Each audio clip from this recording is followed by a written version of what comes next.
जो ईश्वर को मंजूर होता है, होकर रहता है। बुद्ध के उपदेश और ईश्वर की मर्जी पर विचार। इस वीडियो में हम समझेंगे कि जो ईश्वर को मंजूर होता है, होकर रहता है, का बुद्ध के उपदेशों से क्या संबंध है। हम यह जानेंगे कि बुद्ध के दृष्टिकोण में जीवन की घटनाओं को कैसे स्वीकार किया जा सकता है और कैसे हम अपनी भक्ति और विश्वास को सही दिशा में लगा सकते हैं। जो ईश्वर को मंजूर होता है, होकर रहता है, का अर्थ हमें हमारे जीवन की घटनाओं को स्वीकार करने की प्रेरणा देता है। यह वाक्य न केवल धार्मिक दृष्टिकोण से बल्कि बौद्ध दृष्टिकोण से भी हमें जीवन के कठिनाइयों और संघर्षों को समझने में मदद करता है। बुद्ध के उपदेशों में एक महत्वपूर्ण तत्व था संतोष और समझ। बुद्ध ने यह सिखाया कि हमें अपनी इच्छाओं और सांसारिक वासनाओं से परे जाकर जीवन की घटनाओं को बिना किसी आक्रोश या दुख के स्वीकार करना चाहिए। जो ईश्वर को मंजूर होता है, होकर रहता है। और बुद्ध के उपदेश, ईश्वर की मंजूरी। बौद्ध दृष्टिकोण में ईश्वर के बजाय प्राकृतिक कानून और कर्मा का महत्व होता है। बुद्ध ने बताया कि हमारी हर कार्रवाई और हमारी मानसिक स्थिति का हमारे जीवन में प्रभाव पड़ता है। जो ईश्वर को मंजूर होता है का मतलब बौद्ध परिप्रेक्ष्य में यह है कि हमारी हर घटना हमारे अपने कर्मों के फलस्वरूप होती है। हमें समझना चाहिए कि जीवन में जो भी घटित हो रहा है वह हमारे पिछले कर्मों का परिणाम हो सकता है और उसे हमें बिना शिकायत के स्वीकार करना चाहिए। बुद्ध ने यह भी सिखाया कि हमें जीवन की अनिवार्यता को स्वीकार करना चाहिए। इस वाक्य का बौद्ध दृष्टिकोण में अर्थ यह है कि जो घटनाएं घट रही हैं वे हमारे कर्मों और जीवन के प्राकृतिक प्रवाह का हिस्सा हैं। हम इन घटनाओं को नियंत्रित नहीं कर सकते, लेकिन हम अपनी प्रतिक्रियाओं को नियंत्रित कर सकते हैं। बुद्ध का दुख और दुख का निवारण सिद्धांत। बुद्ध के अनुसार दुख जीवन का एक अपरिहार्य हिस्सा है। वह मानते थे कि जीवन में जो भी होता है वह परिवर्तनशील है और हर सुख के साथ दुख जुड़ा होता है। अगर हम इसे समझें और इसे ईश्वर की मर्जी या प्राकृतिक घटनाओं का हिस्सा माने तो हम उसे अधिक सहजता से स्वीकार कर सकते हैं। बुद्ध का यह भी कहना था कि अगर हम जीवन की अस्थिरता को स्वीकार कर लें और उससे जुड़ी हर घटना को एक अनुभव के रूप में लें तो हम दुख से मुक्त हो सकते हैं। जब हम यह समझते हैं कि घटनाएं हमारे नियंत्रण से बाहर हैं तो हम शांति और संतोष प्राप्त कर सकते हैं। कर्म और बुद्ध का दृष्टिकोण। बुद्ध के उपदेशों में कर्म का विशेष महत्व है। उनका कहना था कि हम अपने कर्मों से अपने भविष्य का निर्माण करते हैं। जो ईश्वर को मंजूर होता है, होकर रहता है का बौद्ध दृष्टिकोण में मतलब है कि हम जो कर्म करेंगे वही हमारे जीवन में घटित होगा। अगर हम अच्छे कर्म करेंगे तो हमें अच्छे परिणाम मिलेंगे। इसलिए हमें अपनी सोच, शब्द और क्रियाओं पर ध्यान देना चाहिए ताकि हम सकारात्मक परिणाम पा सकें। उदाहरण के तौर पर अगर किसी व्यक्ति को कठिनाइयां मिल रही हैं तो बुद्ध कहते थे कि यह उसके पिछले कर्मों का परिणाम हो सकता है, लेकिन वह अपने वर्तमान कर्मों से इन कठिनाइयों को बदल भी सकता है।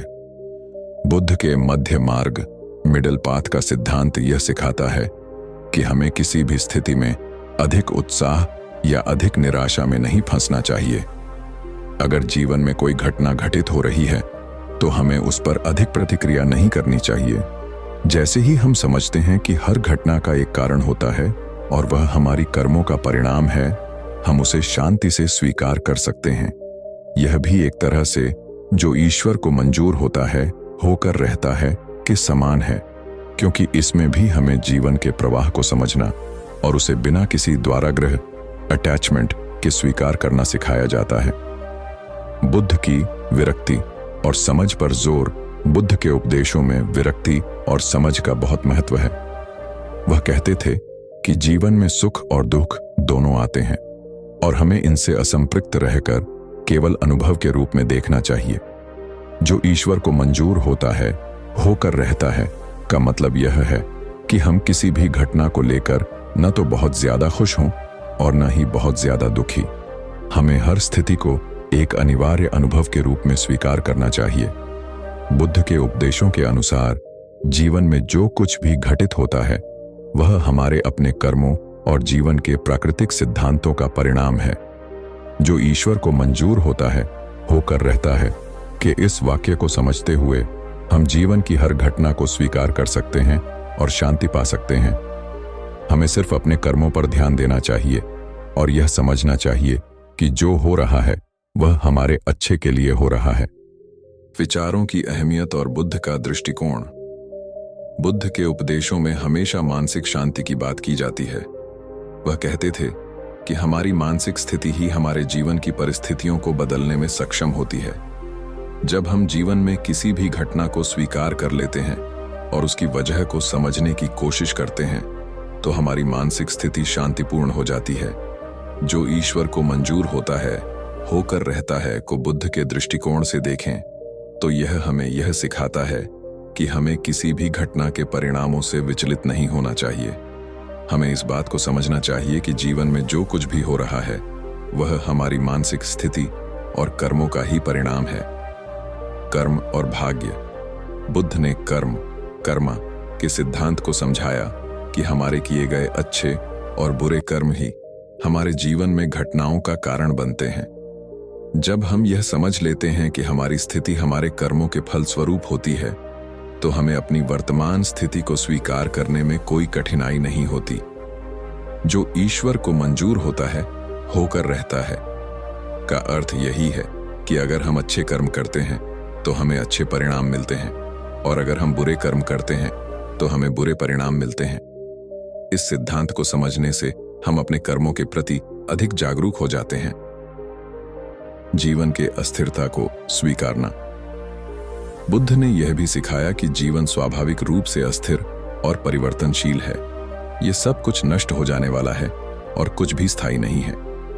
हम जीवन की अस्थिरता को यदि ठीक से समझें तो हम परेशानियों को सहजता से स्वीकार कर सकते हैं। जो ईश्वर को मंजूर होता है होकर रहता है के अनुसार यह विचार हमारे जीवन में बदलाव की अनिवार्यता को दर्शाता है।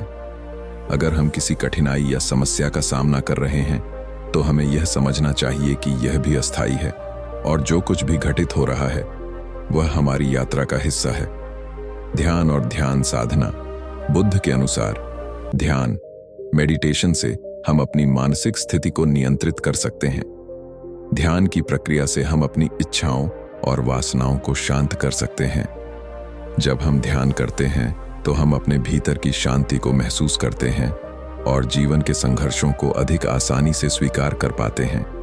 जो ईश्वर को मंजूर होता है होकर रहता है का यह भी अर्थ है कि हमें अपनी आंतरिक शांति और संतोष को बाहरी घटनाओं से प्रभावित होने के बजाय खुद में खोजने की आवश्यकता है। दूसरों के साथ सहानुभूति, एम्पैथी और समझ। बुद्ध का यह भी मानना था कि हमें दूसरों के साथ सहानुभूति रखनी चाहिए और उनकी कठिनाइयों को समझना चाहिए। जब हम दूसरों की स्थिति को समझते हैं तो हम अपनी स्थिति को बेहतर तरीके से समझ पाते हैं। जो ईश्वर को मंजूर होता है होकर रहता है के दृष्टिकोण से यह भी समझा जा सकता है कि जब हम दूसरों की कठिनाइयों को स्वीकार करते हैं तो हम अपनी कठिनाइयों को भी सहजता से स्वीकार कर पाते हैं। संतोष और समर्पण। बुद्ध के अनुसार संतोष एक महान गुण है जो हमें जीवन की हर स्थिति में शांति और खुशी दे सकता है। अगर हम संतुष्ट रहेंगे तो हमें किसी भी परिस्थिति में कमी या दुख नहीं महसूस होगा। जो ईश्वर को मंजूर होता है होकर रहता है का अर्थ यही है कि हमें जीवन के हर पहलू को स्वीकार करते हुए संतुष्ट और समर्पित रहना चाहिए। जब हम यह मान लेते हैं कि जो हो रहा है वह हमारे अच्छे के लिए हो रहा है तो हम हर स्थिति में संतुष्ट रह सकते हैं। बुद्ध का निराकार सिद्धांत और ईश्वर की मर्जी। बुद्ध का यह भी मानना था कि भगवान या ईश्वर का रूप या स्वरूप किसी एक व्यक्ति या वस्तु में नहीं है। उनका मानना था कि ईश्वर या ऊंचा अस्तित्व निराकार है और हम अपने कर्मों और मानसिक स्थिति के आधार पर अपने जीवन में शांति और मोक्ष पा सकते हैं। जो ईश्वर को मंजूर होता है होकर रहता है को बौद्ध दृष्टिकोण में देखा जाए तो यह हमें यह सिखाता है कि जीवन की घटनाएं हमारी अपनी मानसिकता, विचार और कर्मों से जुड़ी होती हैं। हमें हर घटना को स्वीकार करते हुए अपनी मानसिक स्थिति को शांत और सकारात्मक रखना चाहिए। संकल्प और आस्था। बुद्ध के अनुसार एक व्यक्ति को अपने जीवन में हमेशा अच्छे संकल्प और आस्था के साथ आगे बढ़ना चाहिए। जब हम किसी लक्ष्य या उद्देश्य की ओर बढ़ते हैं तो हमारी आस्था और संकल्प हमें जीवन के कठिन मार्ग पर चलने के लिए प्रेरित करते हैं। जो ईश्वर को मंजूर होता है होकर रहता है का मतलब यही है कि हमें जीवन में होने वाली घटनाओं को बिना किसी डर के स्वीकार करना चाहिए और आस्था और संकल्प के साथ अपने मार्ग पर चलते रहना चाहिए। बुद्ध के उपदेशों में जीवन की घटनाओं को स्वीकार करना, संतोष और समझ से जीना बहुत महत्वपूर्ण है। जो ईश्वर को मंजूर होता है होकर रहता है का विचार हमें यही सिखाता है कि हमें अपने जीवन के हर पहलू को बिना शिकायत के, बिना द्वाराग्रह के स्वीकार करना चाहिए। हम अपने कर्मों से ही अपने भविष्य को निर्धारित करते हैं और बुद्ध के उपदेशों के अनुसार अगर हम संतुष्ट और समर्पित रहकर अपने कर्मों का पालन करें तो जीवन में कोई भी कठिनाई हमें हरा नहीं सकती। बुद्ध ने हमेशा यह सिखाया कि हमारी इच्छाएं और अपेक्षाएं ही हमारी मानसिक परेशानियों का मुख्य कारण होती हैं। जब हम जीवन में जो चाहते हैं वही न हो तो हम दुखी हो जाते हैं। जो ईश्वर को मंजूर होता है होकर रहता है के विचार से यह समझ आता है कि हमारी इच्छाएं और उम्मीदें हमारे नियंत्रण में नहीं होती और कभी कभी हमें वही मिलता है जो हमारे लिए सही होता है। यदि हम अपनी इच्छाओं से परे जाकर जीवन की घटनाओं को स्वीकार करें तो हम मानसिक शांति प्राप्त कर सकते हैं। बुद्ध ने हमें यह भी सिखाया कि हमारी खुशियां बाहरी परिस्थितियों से नहीं बल्कि हमारे भीतर से आती हैं। इसीलिए अगर हम अपने अंदर शांति और संतोष की खोज करते हैं तो हम बाहरी परिस्थितियों के प्रभाव से मुक्त हो सकते हैं। बुद्ध का यह भी मानना था कि हर व्यक्ति को अपने कर्मों और कार्यों में आत्मनिर्भर होना चाहिए। जीवन में आने वाली कठिनाइयां चाहे जैसी भी हों, हमें उन्हें अकेले ही सुलझाने का साहस और शक्ति मिलती है। जो ईश्वर को मंजूर होता है होकर रहता है का यह मतलब भी है कि हमें अपनी जिम्मेदारियों से भागना नहीं चाहिए। जब जीवन में कोई समस्या आती है तो हमें उसे चुनौती के रूप में स्वीकार करना चाहिए और उसे अपने आत्मविश्वास और सही निर्णय से हल करना चाहिए। यही बुद्ध का आत्मनिर्भरता का सिद्धांत है। बुद्ध के उपदेशों में प्रेम और करुणा का बहुत महत्वपूर्ण स्थान है। वह कहते थे कि हमें न केवल अपनी सोच और कर्मों पर ध्यान देना चाहिए बल्कि हमें सभी जीवों के प्रति करुणा और प्रेम भी दिखाना चाहिए। जो ईश्वर को मंजूर होता है होकर रहता है। इस वाक्य के माध्यम से हम यह समझ सकते हैं कि जो कुछ भी जीवन में घटित होता है वह प्रकृति और ब्रह्मांड की योजना का हिस्सा होता है और हमें सभी के प्रति प्रेम और सहानुभूति दिखानी चाहिए। जब हम दूसरों के साथ करुणा और प्रेम से पेश आते हैं तो जीवन की समस्याओं से निपटना आसान हो जाता है। बुद्ध ने कहा था कि सच्ची शांति और सुख दूसरों के साथ जुड़ने और उनकी मदद करने से मिलती है। बुद्ध ने विपश्यना ध्यान के बारे में बताया, जो आत्मनिरीक्षण का एक प्रकार है। इस ध्यान के माध्यम से हम अपने अंदर की स्थिति को जान सकते हैं और यह समझ सकते हैं कि हमारे भीतर क्या चल रहा है।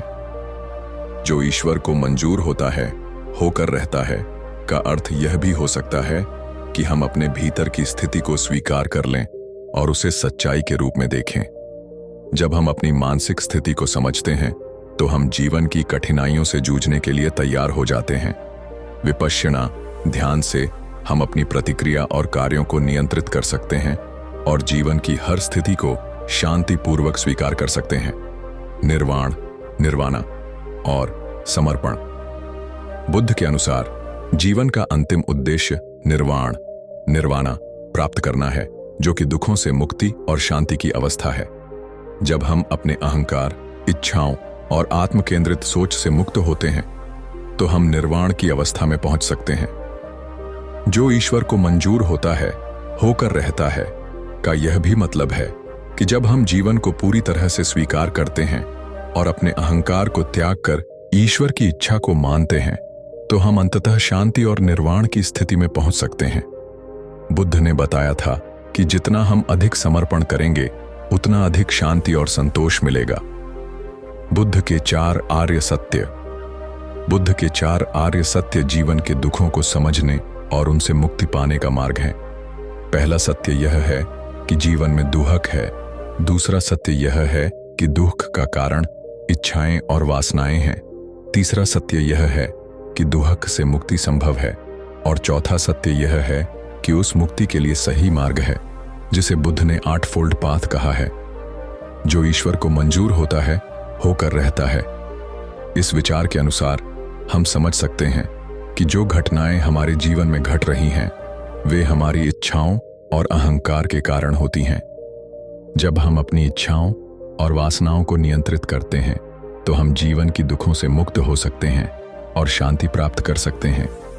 यह बुद्ध के 4 आर्य सत्य के पहले 3 हिस्सों के साथ मेल खाता है। वर्तमान में जीना और ध्यान केंद्रित करना। बुद्ध ने हमेशा वर्तमान पल में जीने पर जोर दिया। उन्होंने कहा कि जो हम वर्तमान में करते हैं, वही हमारे भविष्य को आकार देता है। जो ईश्वर को मंजूर होता है, होकर रहता है का एक और अर्थ यह हो सकता है कि हमें वर्तमान में जीने की कला को अपनाना चाहिए। अगर हम हर पल को पूरी तरह से जीते हैं और उसे स्वीकार करते हैं, तो हम मानसिक शांति और संतोष प्राप्त कर सकते हैं। वर्तमान में जीने से हम अपने भविष्य को भी बेहतर बना सकते हैं। बुद्ध के उपदेशों में यह विचार भी आता है कि जीवन निरंतर परिवर्तनशील है, इसीलिए हमें हर स्थिति को खुले दिल से स्वीकारना चाहिए। जो ईश्वर को मंजूर होता है, होकर रहता है के अनुसार जीवन में जो भी घटित होता है, वह एक प्रक्रिया है और हम इसे रचनात्मक रूप से देख सकते हैं। जब हम परिवर्तन को स्वीकार करते हैं, तो हम जीवन की हर स्थिति को एक अवसर के रूप में देख सकते हैं और अपने जीवन को सुधार सकते हैं। बुद्ध के अनुसार आत्मसंयम एक महत्वपूर्ण गुण है, जो हमें अपनी इच्छाओं और आंतरिक भावनाओं पर नियंत्रण रखने में मदद करता है। जब हम अपनी इच्छाओं को नियंत्रित करते हैं और उन्हें ठीक से स्वीकार करते हैं, तो हम मानसिक शांति और संतुलन पा सकते हैं। जो ईश्वर को मंजूर होता है, होकर रहता है का अर्थ यह भी है कि हमें अपनी स्थिति और जीवन के हर पहलू को बिना किसी शिकायत के स्वीकार करना चाहिए। स्वीकृति का यह भाव हमें जीवन में संतुलन और शांति की ओर ले जाता है। यदि हम हर घटना को ईश्वर की इच्छा मानकर स्वीकार करते हैं, तो हम मानसिक तनाव से मुक्त हो सकते हैं। बुद्ध ने जीवन में दुख के चक्र को समझने की बात की थी। वह कहते थे कि दुख तब होता है जब हम जीवन में स्थिरता और सुख की तलाश करते हैं, जबकि यह दुनिया स्वाभाविक रूप से परिवर्तनशील है।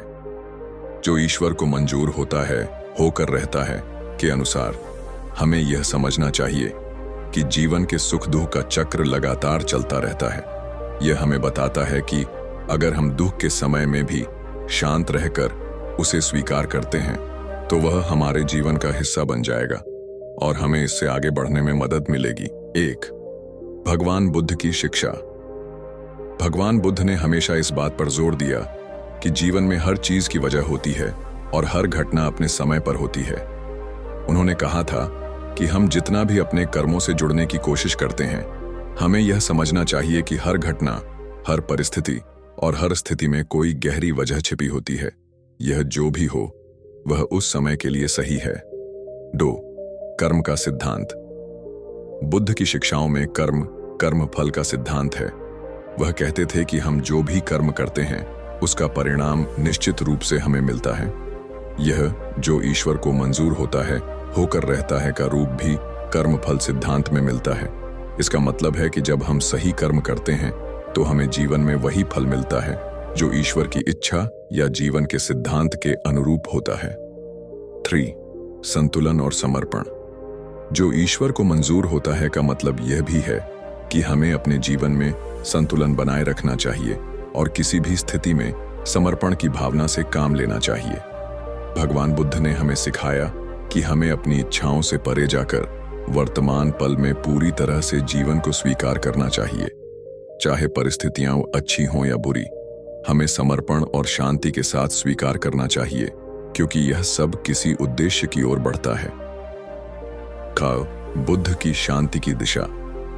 बुद्ध के अनुसार अगर हम किसी स्थिति को अपने हिसाब से बदलने की कोशिश करते हैं, तो हम शांति को खो सकते हैं। लेकिन जब हम यह समझते हैं कि हर चीज ईश्वर की इच्छा से होती है और यह जो हो रहा है वह हमें सीख देने के लिए है, तो हम शांति और संतुष्टि की स्थिति में रह सकते हैं। पांचवां, समर्पण और आत्मविश्वास। जो ईश्वर को मंजूर होता है, होकर रहता है का और भी गहरा अर्थ है हमें जीवन के प्रति पूर्ण विश्वास रखना चाहिए। जो भी हो वह हमारे भले के लिए ही होता है। भगवान बुद्ध ने कहा था कि हमें अपनी कठिनाइयों से डरने की बजाय उनका सामना करना चाहिए, क्योंकि यही हमारे आत्मविश्वास को मजबूत करता है। 1. जीवन में समर्पण का महत्व। बुद्ध की शिक्षाएं हमें यह सिखाती हैं कि जीवन में जो भी होता है वह किसी उद्देश्य से होता है। जो ईश्वर को मंजूर होता है, होकर रहता है का मतलब यह भी है कि हमें जीवन के हर पहलू को बिना किसी शंका और निराशा के स्वीकार करना चाहिए। बुद्ध ने हमेशा कहा कि हमें अपने दुखों को भी एक अवसर के रूप में देखना चाहिए, क्योंकि यही हमसे कुछ महत्वपूर्ण सिखाते हैं। 2. अव्यक्त इच्छाओं से मुक्ति। जो ईश्वर को मंजूर होता है का एक और महत्वपूर्ण पहलू यह है कि हमें अपनी इच्छाओं और अपेक्षाओं से मुक्त होना चाहिए। बुद्ध ने कहा था कि इच्छाएं ही दुख का कारण बनती हैं। जब हम अपने जीवन को ईश्वर की इच्छा के अनुसार स्वीकार करते हैं तो हम दुखों से मुक्त हो सकते हैं। हमारी इच्छाएं हमें भ्रमित और असंतुष्ट रखती हैं, लेकिन जब हम उन्हें शांत कर देते हैं तो जीवन में शांति और संतोष मिलता है। 3. जीवन के उतार चढ़ाव को समझना। बुद्ध ने हमें यह सिखाया कि जीवन में उतार चढ़ाव होते रहते हैं। जो ईश्वर को मंजूर होता है, होकर रहता है का अर्थ है कि हमें जीवन की इन अनिश्चितताओं को अपनाना होगा। जब हम किसी कठिन परिस्थिति का सामना करते हैं तो हमें उसे एक शिक्षा के रूप में देखना चाहिए। बुद्ध कहते हैं कि हर दर्द, हर संकट हमें मानसिक विकास की दिशा में एक कदम आगे बढ़ने का मौका देता है। 4. अहंकार का त्याग। बुद्ध के अनुसार जब हम अपने अहंकार को छोड़कर जीवन को खुले दिल से स्वीकार करते हैं तो हम सच्ची शांति पा सकते हैं। जो ईश्वर को मंजूर होता है, होकर रहता है का यह अर्थ भी है कि हमें यह स्वीकार करना चाहिए कि हम जीवन के हर पहलू पर नियंत्रण नहीं रखते। इस स्वीकृति से हम अपनी आत्मा को शांति और संतुलन से भर सकते हैं। अहंकार छोड़ने से हम अपने आप को ईश्वर की इच्छा के अनुरूप ढाल सकते हैं। 5. धैर्य और संतुलन। बुद्ध की शिक्षाएं हमें धैर्य और संतुलन के महत्व को समझाती हैं। जो ईश्वर को मंजूर होता है, होकर रहता है में यही संदेश छिपा है कि हमें अपने जीवन में संतुलन बनाए रखना चाहिए। हर कठिनाई के बाद आराम आता है, हर रात के बाद दिन आता है। हमें यह विश्वास रखना चाहिए कि हम जो भी परिस्थितियां आज झेल रहे हैं वे अंततः हमें एक बेहतर स्थिति में ले जाएंगी। 6. माया और सत्य। बुद्ध ने हमें यह भी सिखाया कि इस संसार की अधिकांश चीजें माया हैं, जो केवल भ्रम और अस्थिरता पर आधारित हैं। जो ईश्वर को मंजूर होता है, होकर रहता है का यह भी अर्थ है कि हमें बाहरी चीजों पर ज्यादा ध्यान नहीं देना चाहिए, क्योंकि जो चीजें हमारे नियंत्रण में नहीं हैं वे अपने आप घटित होती हैं। हमें अपनी आंतरिक शांति पर ध्यान केंद्रित करना चाहिए, क्योंकि यही वास्तविकता है। 7. आत्मा की स्वतंत्रता। बुद्ध ने कहा था कि आत्मा की स्वतंत्रता केवल तब मिलती है जब हम खुद को पूरी तरह से ईश्वर की इच्छा के अनुसार ढाल लेते हैं। जो ईश्वर को मंजूर होता है, होकर रहता है का तात्पर्य है कि हमें अपने जीवन में आत्मा के मुक्त होने की प्रक्रिया को समझना चाहिए। जब हम बाहरी दुनिया की चक्रव्यूह से बाहर निकलकर आंतरिक शांति की ओर बढ़ते हैं तो हम सच्चे आत्म साक्षात्कार की ओर अग्रसर होते हैं। 8. एकता और प्रेम। बुद्ध ने हमेशा एकता और प्रेम का संदेश दिया। जो ईश्वर को मंजूर होता है, होकर रहता है का गहरा अर्थ यह है कि हमें एक दूसरे के साथ प्यार और सहानुभूति से पेश आना चाहिए। हमें यह समझना चाहिए कि सब कुछ ईश्वर की योजना का हिस्सा है और हर व्यक्ति और घटना हमारे जीवन में एक विशेष उद्देश्य के लिए आई है। इसलिए हम यह कह सकते हैं कि बुद्ध की शिक्षाएं हमें यह सिखाती हैं कि हमें जीवन में पूरी तरह से समर्पण और विश्वास के साथ जीना चाहिए। जो ईश्वर को मंजूर होता है, होकर रहता है का संदेश यही है कि जब हम हर परिस्थिति को स्वीकार कर लेते हैं, जब हम अपने दुखों और सुखों को बिना किसी आक्षेप के अपनाते हैं, तो हम आत्मिक शांति और संतुष्टि की दिशा में बढ़ते हैं।